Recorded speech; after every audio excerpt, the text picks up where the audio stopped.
Guys, Endgame came out this weekend. The world blew up. And we don't know how to review it without giving spoilers away. So this is a spoiler review. So watch only if you've seen the movie, or if you don't care about seeing spoilers, in which case, what are you doing with your life?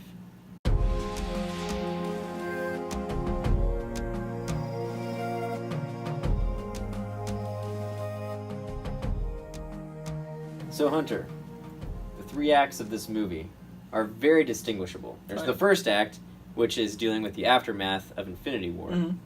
There's the second act, which includes all of the time travel aspects. Correct. There's the third act, which then shows how Thanos is attacking the Avengers and how he plans on getting the stones back. The big battle, and then the aftermath of that battle. Correct. And each of these acts is so good. Oh, yeah. There's so much that happens in this 3-hour movie that just doesn't feel like a 3-hour movie. Like, it's so dense. It really flew by. Right. It's so dense. Mm-hmm. I don't know how they squeezed all this into a 3-hour movie, really. Honestly. So, beginning of the movie, we pick up pretty much right where we left off on Infinity War. The snap has occurred. We see Hawkeye's family disappear.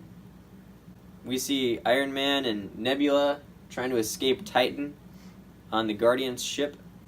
Which is something I thought was really interesting. How they started that movie off was with Hawkeye. They went a whole movie without even showing Hawkeye, and then boom, right off the bat, they answered the fans' questions and showed Hawkeye. Right. So I thought that was really cool.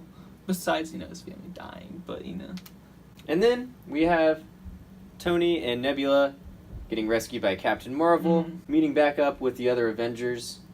And Pepper, of course. And Pepper. And that's definitely interesting. Not how I expected that to go. Oh, yeah.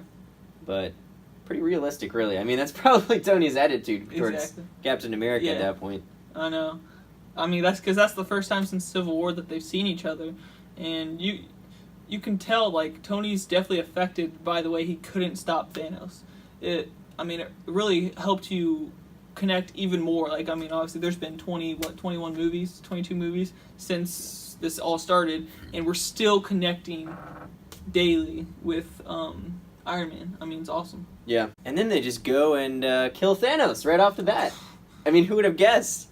Then after that happened, I was like, all right, what's this movie gonna be? I thought this movie was gonna be them, like, hunting down Thanos. Which, they have the awesome line by Thor, "I went for the head." I mean, that's pretty fun. Oh my goodness, I love that line. So many lines throughout this whole movie really just tie it back to Infinity War as well. For sure. Not only Infinity War, but the rest of the MCU. Yeah. But then the next thing that happens was, what really surprised me, is a 5-year gap. Like, that's crazy in my mind. Like, that's a long time. A lot of stuff has happened. People have moved on from, what happened with the snapper, trying to move on, as we see with the Captain America scene. Right. Yeah, I really enjoyed them just transporting us into that world. Just kind of seeing the aftermath, how people are affected by it, what they're doing. And I like how they go and find the other Avengers, like Hulk. You get to see what he's been up to. You get to see Professor Hulk for the first time, which is pretty interesting for sure. I know, I really enjoyed him. I don't think I've liked Hulk as much as I ever have in this movie. I kind of disagree because, I don't know, at some points it didn't feel like Hulk, though, because he wasn't smashing things. It was just a different character, I felt like. It was, you're right. It didn't feel like Hulk, especially in that one scene where they go back to 2012 and he's trying to act like he's smashing things and he just kind of throws a motorcycle for comedic effect. I know. It's just a different person. I don't know. I can't argue with that, man. I'm not saying I didn't like the new character. Like, the new character was good. It was comedic relief and everything. But at the same time, it just, I don't know. It would be a different character moving forward if he were to be in the future movies. And we didn't really get to see Hulk in Infinity War because he got, destroyed by Thanos to start off the movie. So in these, the final chapters of these Marvel Universe movies, we didn't get to see the cool Hulk. Then we get to see Thor, who was probably my favorite character of the movie. I know that a lot of people were disappointed with his newly found weight, but I thought it was hilarious. It totally worked for me. It was hilarious at first, but it kind of got old after a while because they made Thor so awesome in these past two movies with Ragnarok and Infinity War. He was probably the most powerful person in the whole movie. And then, I don't know. I didn't like it, but at the same time I did. It was a love-hate relationship for sure. To me, it showed like a very realistic portrait of what could happen. That is true. It showed someone who was truly depressed, who was just hiding from themselves, putting on a fake smile, playing video games, and getting drunk. It really helped to connect the audience further because it was PTSD. Like, that's something a lot of, people struggle with. So it's something a lot of people could relate to, and I thought that was really cool by Marvel, what they did there. So I will say I like that part of the character. Not only Thor, but I mean other characters experience it as well. And it's just cool to see how each of them react. Like, Iron Man moves on. He gets a family. He's basically retired from the situation. He's content with his situation. Like he's a father now. And then Black Widow is kind of... She was like a president, right? She's acting as like a world leader, trying to oversee the events happening, trying to form some kind of like structure for the world to follow afterward, which is really hard to pick up the pieces after that. They even mentioned all the world governments have kind of fallen. Yeah. So it's cool to see where her character arc led. And then Hawkeye, of course. Oh, of course. I love where his character led, and I love that take they do in Tokyo of him. It's the first time we see him since the very beginning of the movie. And they do a one-shot of him basically fighting as a ninja, and then doing a sword fight at the end with some bad guy. Yeah, taking up the mantle of Ronin, which was really cool, because that's a really cool character in all the comic books. Yeah. Did you ever think that it was a rat who saved the universe? Not till now. That's very true. Without the rat, they would have never known about the quantum realm, or thought it could be of existence of time travel and whatnot, so... Good job, Rat. I'll need to check the credits next time and see if they credit him for a job well done. Yeah, I thought they really tied in Ant-Man well into this movie too, because he wasn't in Infinity War. He was a big part because no one had really thought of the quantum realm as something that they could use for time travel. Like, they thought it was impossible, and he comes in even with his basic thoughts, because he's not like a genius or anything like Tony Stark is, and really pushed the notion that it could happen, which I thought was really cool. Even though Tony Stark initially turned it down, it still put that seed in Tony Stark's mind to see, man, maybe that is possible. And so I thought they did a really good job of, doing that. Right. So, the Avengers eventually all come together. They got a plan together. They're going to go back in time to retrieve all the Infinity Stones and get everybody back. Oh, yeah. What a plan! What a plot! I love the whole, them finding out all the information, where all the Infinity Stones are, what's the best plan. That whole, scene was really cool, them meshing together. And that's something we didn't get as much in Infinity War, was them just kind of like all interacting as a group necessarily, which we got in this. Oh, yeah. And I remember the Russos said after Infinity War was released, if you didn't think that we spent enough time on your favorite character in Infinity War, you'll probably think otherwise when you see Endgame. Because they said they had to kind of split the time pretty evenly between each movie. Like, we got a lot of time with Doctor Strange in Infinity War, but not in Endgame. We didn't get a lot of time with Captain America in Infinity War, but he's one of the main characters in Endgame. Yeah. So I like that they were able to deliver on that promise, and we got adequate time with him. So that entire second act is full of just nods to previous MCU movies. That really just makes it feel so complete to me. How they go back in time to all these iconic moments throughout the entire MCU, back to the Battle of New York in the first Avengers, and it was awesome how we got to see the Ancient One, how she was participating, but we wouldn't have known that back then. Yeah. And it was cool to see what happened to the Avengers after the battle, and after the movie we didn't get to see that. Yeah, which is on their way to getting shawarma. Yeah. That's something I really thought was cool. Like, you just see the battle, and then, it goes to the next scene. With this, you saw, like, behind the scenes, alright guys, we gotta do cleanup, what are we gonna do with the Tesseract, all that kind of stuff. It was really cool to see. Gotta take the stairs. Yeah, gotta take the stairs. That was awesome. And then, the S.H.I.E.L.D. guys come in, and we get that awesome elevator scene. Such a nod to Winter Soldier. I love that. One of my favorite scenes, man, was him just leaning over and saying, "Hail Hydra," and then taking it. Dude, that was awesome. Captain America versus Captain America scene was pretty cool. Oh, yes. I mean, they're fighting. They're pretty evenly matched, and then he knows what the weakness is, because he was back then, that Bucky's alive. That line was pretty cool as well. My favorite line in that battle, though, was, "I could do this all day." Yeah, I know. That's awesome, dude. So then, Captain America and Iron Man are forced to go back further in time after not being able to retrieve the Space Stone, because Loki steals it. And they go back to Captain America's old army base, and they go underground in that bunker that they show in Winter Soldier where Dr. Zola is a computer. And they even mention his name, by the way. Howard Stark mentions, "Have you seen Dr. Zola down here?" I thought that was a great nod. Oh, yeah. And it's nice because earlier in the movie, there was a picture of Tony Stark's dad sitting in the kitchen. And you can kind of see him like glance at it. And it's just a nice reminder to the audience that he never really got a whole lot of closure with his father before he died. Oh, yeah. And then in this movie, he gets to interact with him again and sort of, in a way, say like, "It's okay, Dad. Yeah. I forgive you." And it was just so nice that he got that closure. Yeah. And then also, you get to see Captain America peering in on Peggy Carter pretty creepily, which I by think the way. is kind of a foreshadow for what happens at the end. Oh, of like, course. He really, really misses her. Of course, Stan Lee's cameo, which was pretty cool. Him just driving by, but I mean, still. That's the last Stan Lee cameo. They're not going to do one in Oh, yeah. Spider-Man Far From Home. Correct. Then the other groups go to space or other planets to find the other Infinity Stones. You see Thor and Rocket back in Thor: The Dark World, and it was crazy how they got Natalie Portman to come back for that tiny cameo. Hold on. Personally, I don't think that she came back. Do you think that was footage from before? Footage from before, because it never showed her with any of the other characters. It never showed Rocket actually touching her and getting the Power Stone. Personally, I don't think she came back. I don't know, guys. Did she come back? I'm not going to argue against that, because it makes sense.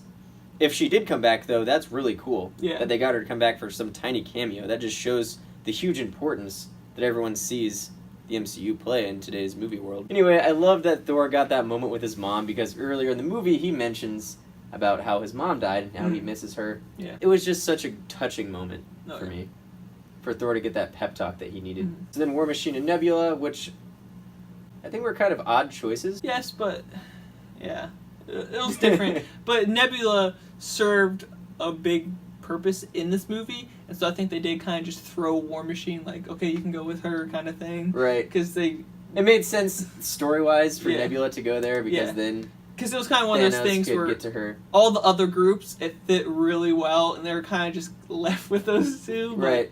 It still worked out, you know. Yeah. Yeah, I loved seeing that scene filmed from a different angle from Guardians of the Galaxy as he's kicking those little rat things, singing the song. Because, you know, in the movie, like, we hear the music, but, like, it's funny just to see him. It just looks like he's just dancing around. It's really funny. Right. Yeah, that was a solid scene. Solid scene, for sure. And then we got that epic showdown between Hawkeye and Black Widow. Yeah, that's definitely one of the most intense scenes of the movie, because you're like, what's going to happen kind of thing. Because you know one of them's going to have to die. Yeah. Yeah, I knew, like, one of them had to die because they're both going to Vormir, and that was kind of, like, earlier in the movie I was kind of sad because I knew one of them had to die, and then when it was happening, yeah, it was really intense. Yep. And it made sense why it was Black Widow character-wise as well. Like, this is what she needed. She wanted to... She wanted to come to a fulfilling end with this. Oh, yeah. Hawkeye's fulfilling end was being with his family. Black Widow didn't have any family. Correct. This was her family. The motto for the whole movie was whatever it takes. And, I mean, they said that. They knew one of them had to do it, and they were willing to do whatever they could to bring back, you know, the other 50%. Yep. Yeah, so sad, but made sense. It was extremely sad, though. I mean, each time I've seen it, the whole theater just gets quiet. Oh, yeah. It's, very sad. Interesting move to bring back Thanos from the past. Yes. Yeah. I thought it was really cool, though, at the same time, because you got to see more of his character before he even had an Infinity Stone. Because when Infinity War started here, he had the Gauntlet, he had the Infinity Stone. With this, like, he was just his normal self. Yeah. So you could tell even in very subtle things in his character. He was a lot more cocky back then. Oh, yeah. He was a bit more immature back then, I would say, compared to the version of Thanos we saw in Infinity War. Yeah. And in both of the Guardians of the Galaxy movies, it's mentioned a couple times how Nebula and Gamora had to fight each other quite a bit. And we finally get to see that in this movie. Mm-hmm. So that's just one more thread throughout the MCU that's been woven in to Endgame. Oh, yeah. Being able to connect every single movie to this one big movie. Yeah. So, they get the stones, they come back, all of them except for Black Widow and Nebula, but they don't know that it's the wrong Nebula. Okay. Hulk snaps his fingers. We don't really know exactly what happens yet until Hawkeye's phone rings, and then BAM! The Avengers base is blown up. Crazy. You see that shot of Ant-Man, like, getting blown back from the window and shrinking. I love that scene. Oh, yeah. I thought it was interesting how Hulk was chosen. It made complete sense why Hulk was chosen. But he even makes a line that says, "It's like I was made for this." Mm-hmm. And that, to me, it was almost just showing, like, his entire arc led up to this moment. From getting the gamma radiation, you know, before the Incredible Hulk, leading all up to this. Which is something that was kind of interesting, because if it wasn't like Professor Hulk, if it was just a normal Hulk, that probably wouldn't have happened. So it was an important part of the movie, him merging the two and becoming Professor Hulk. Good call. Because he could make that choice. Yep. Then we reach the third act. The Avengers base is blown up. They're kind of all scattered throughout the base. Which I thought was a really cool scene to like start off that third act, is the whole Hawkeye. Like, Hawkeye had the gauntlet. He was one of the most important parts, because without him, like, obviously they would have had the gauntlet a lot earlier. And that was a cool scene of him fighting those little alien dog things. I mean, those were savage. Oh, yeah. And then, of course, you know, he gives it to Nebula because he thinks it's the right Nebula. And then that whole scene was kind of cool, too, seeing the Nebula and Gamora back together. Even though it was the Gamora from the past timeline, she still has that good in her. So I thought that was really cool. You can really see in that scene specifically how much Nebula has grown. Oh, yeah. Like, she was so much different back in that first Guardians movie compared to now. Like, she has grown exponentially. Oh, yeah. Well, she had probably the biggest character arc in this movie. She played a big part in it, honestly. Yeah. So I thought that was really cool, because she hasn't really had that exposure in any of the other movies. And in the comic book, she was a huge part of, you know, the whole comic book. Dude, one of my favorite scenes in the movie is when Thor, Captain America, and Iron Man are all just standing there watching Thanos. We get to see the three main Avengers who started this whole thing off all come together for one final moment together when they fight Thanos. Oh, that scene. I love that scene. So many good parts of that scene. So many good parts. Captain America gets Thor's hammer. Oh, that scene chills when he catches it. The theater erupted every time I saw this movie. Oh, I was not expecting that at all. That was an awesome little thing that they added. Oh, that's awesome. And then another thing I really loved is seeing Thanos without the gauntlet. Because some people are like, oh, Thanos isn't that powerful if he doesn't have the gauntlet. They showed he is awesome, dude. I mean, yeah, he took on 3 Avengers with it. And they couldn't even beat him. Correct, dude. It was crazy. And then, I mean, Thanos kind of defeats Iron Man. Iron Man, you know, passes out. Thor is defeated, and Captain America's shield is broken. You're like, okay, what is going to happen? And then we get that completely epic scene, dude, when you see Thanos standing up by his massive army, and Captain America is standing there with half a shield, and he just stands up, he wipes some blood off his face, and he's ready to go. He said he can do it all day. And he's going to take them all on. No one's standing behind him, but you can tell that he's going to take them on. Oh, yeah. I mean, thankfully he gets back up, but it's just so epic, the heroicness that he displays there. And the cinematography as well, of them showing that whole army versus him. And then you get to see the rest of the armies pop up behind him with Doctor Strange. That was chills, dude. Right. When Sam came over the intercom thing. Yeah. You're like, oh, something's about to go down. It's. You knew it was real then. Oh, yeah. Actually, when you really knew it was real was when you saw Doctor Strange's glowing circle. And then, like, all these armies popped up, all the snapped characters popped up. Oh, it's beautiful. And then we get... I can't even talk about it. We get, I think, probably the coolest battle we've ever got in any superhero movie, ever, in my opinion. With all the good guys versus Thanos' army. And then Captain America says, Avengers, assemble. Oh, my goodness. That was the best part of the movie. Yes, I wish this battle was longer. This battle could have added another 5 minutes I would have been satisfied for sure. with a little bit more character time. Mm-hmm. I mean, it was cool how we got to see each character fighting their own thing. Like, I saw Bucky for a brief moment. Mm-hmm. You got to see Pepper Potts in there. Oh, that was like, that's what? Awesome. I love that she got that suit. Because, I mean, that's what Tony Stark mentioned in the first act is, you know, she never wears anything. I get her. And then she wears it. Right? Another foreshadowing. Oh, it was awesome. Yep. I'm speechless about that battle. Oh, yeah. Like, you could see so many characters. I've seen this movie 3 times now, and each time I picked up on tiny details within that battle. Like, oh, there's Korg right there, or whatever. Yeah. And one thing, going back to just the whole movie in general, something I thought they did a really good job with is, you know, Captain Marvel came out before this movie came out, and you're like, wow, she is powerful. She can take on anyone. And they didn't overuse her. They used her the perfect amount. Yep. And when she came in, she served a good purpose. She was able to, you know, defeat some people along the way and whatnot, but they didn't overuse her at all. They didn't make it so, like, it didn't take away from the story, which was awesome. For sure. I was a bit concerned going in, like, oh yeah, for sure. is she gonna overshine all these other Avengers? Mm-hmm. And she didn't. No. She fit in very well. She totally, like, respected all of them. They asked her why she hasn't been to Earth, and then she said that other planets didn't have them to help them out. And then at the end, she's used very effectively. But you're right, they don't overuse her. They let these characters have their moments. We know we're going to get to see Captain Marvel more in the future. Yeah. But for now, we get to see these characters have their moments. Another thing that I loved was when Spider-Man and Iron Man meet again after, you know, the snap. That scene was awesome.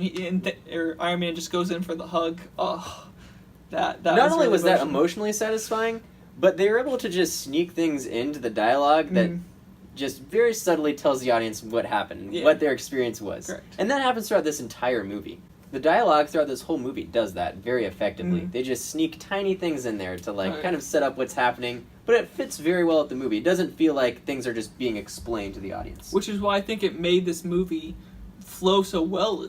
I mean, it was true. a long movie, but they're able to fit these little things in, you know, throughout the whole movie to make it progress, you know, quickly. Yep. And then during that whole battle, we get to see that relay race, basically, with the Infinity Gauntlet being thrown from character to character. Spider-Man gets to use his instant kill feature of his suit, which is I did not expect. Which is funny because, you know, everyone started cheering when he said that. They were cheering for Spider-Man to kill people, but...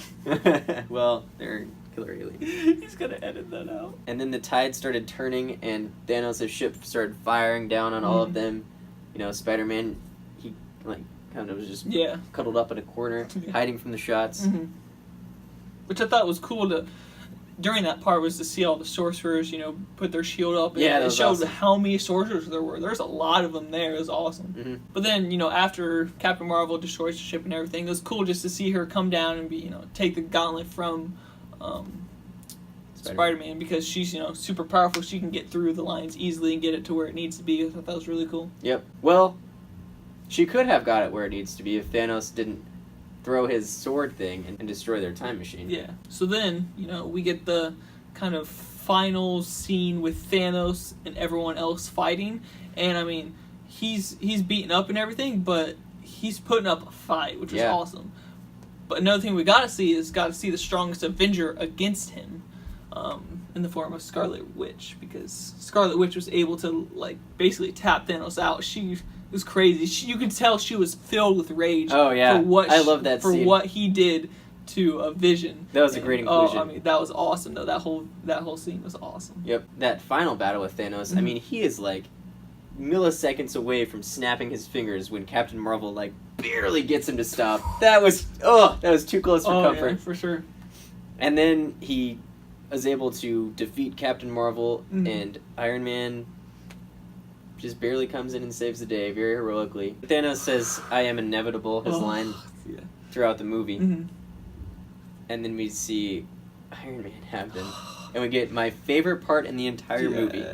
Him saying, "I am Iron Man." Dude, awesome.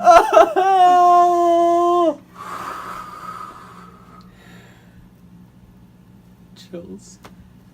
Goosebumps. Chills. When that happened in the theater, I lost my mind. Dude. The first time I saw it. Yeah. Speechless. Speechless. Can't even describe that. Like, oh my gosh, it was a great scene. I loved how they did that.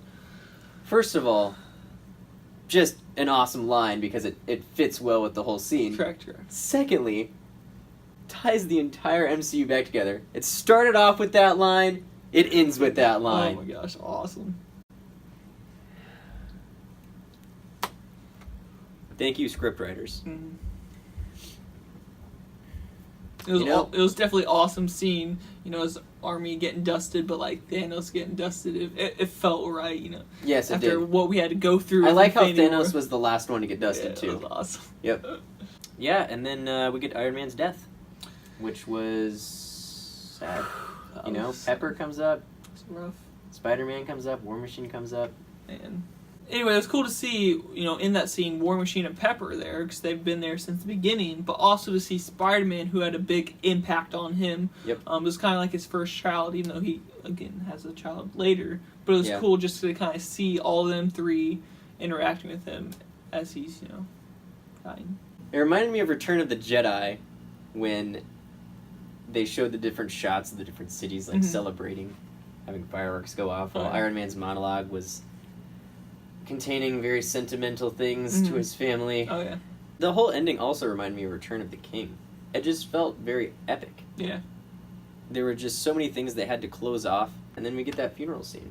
All the heroes of the MCU are there. I really like how they included the boy from Iron Man 3. Which, if you didn't know, the boy of the show, like, right before, like, Nick Fury was, like you said, the boy from Iron Man 3, which was really cool. Yep. And then we get that cheeseburger line from Iron Man's daughter and Happy. The acting in that scene is just so good from Happy. Oh, yeah. So many subtle facial expressions from him. You could just tell exactly what he was thinking. Yeah. And then right after that, man, we get to see what happens to Thor afterward. And he doesn't want to become King of Asgard, which is kind of where these movies have been leading up to, in a sense. Yeah. He's mentioned several times in other MCU movies that he doesn't really want to be king. He wants to be his own person. Yeah.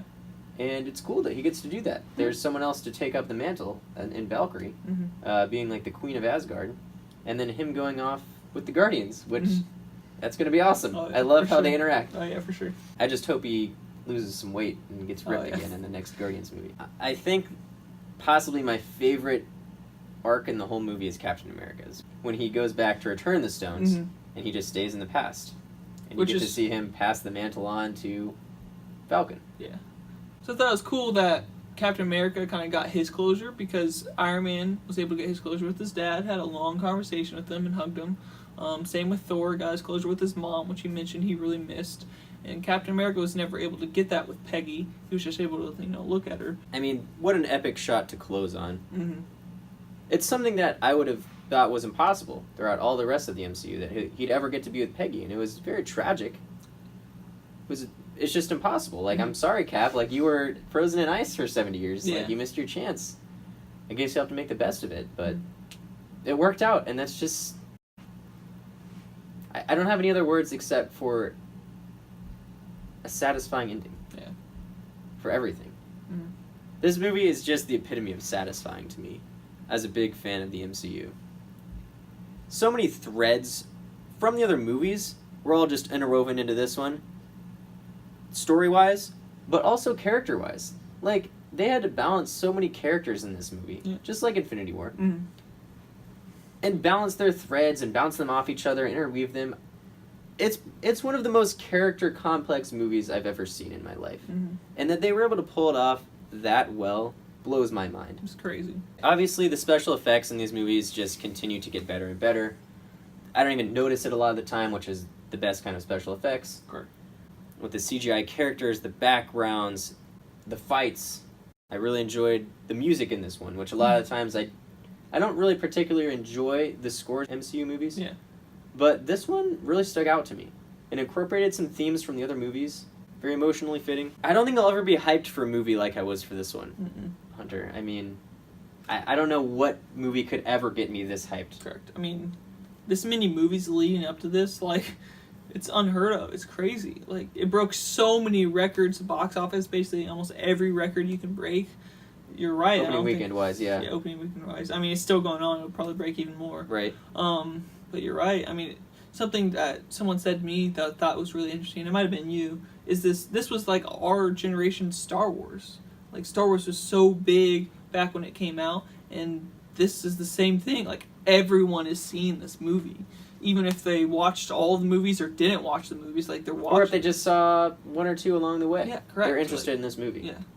Because they know how important it is. Mm-hmm. And I hope that people can see through it being a superhero movie and see how really complex of a movie it is. Mm-hmm. It's not all just explosions and fun. Yeah. It's deep. It is. I mean, when people are bawling their eyes out in the movie theater, they're connected with these characters. Like, it means something. Yeah. This is seriously an unprecedented event in movie history. Oh, yeah. Nothing like this has ever happened before. Kudos to the Russo brothers for pulling this off along with Infinity War. For sure. So many things could have gone wrong. Mm. With that many personalities, that many characters, it's amazing that they were able to do what they were able to do. Yeah. Well, Hunter, I'm going to have to give Endgame an easy 10 out of 10. For sure.